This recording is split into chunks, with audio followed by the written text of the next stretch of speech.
عباس مولا هستم و اینجا عصر پنجمه. موفقیت فردی موضوعیه که راجبش صحبت میکنیم، ولی قبل از اون از شما میخوام که با لایک، کامنت، به اشتراک گذاری و ذخیره کردن این ویدیو و ویدیوهای این صفحه از من حمایت بکنید و از همه مهمتر دنبال کردن این صفحه. موضوع گسترده است و خب زمان زیادی میبره بخوام راجبش صحبت بکنیم تو جلسات آینده، ولی قبل از اون بهتون بگم من قرار نیست اینجا از روانشناسی زرد استفاده بکنم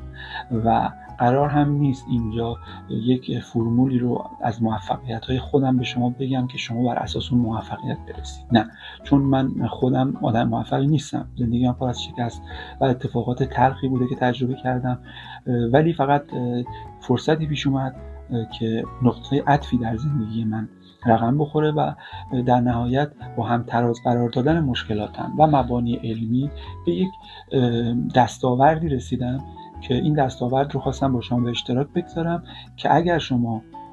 تمایل داشتید و بهش عمل بکنید، پیشبینی من اینه که اتفاقات تلخی که من تجربه کردم یا خیلی های دیگه مثل من تجربه کردن رو انشالله شما تجربه نخواهید کرد.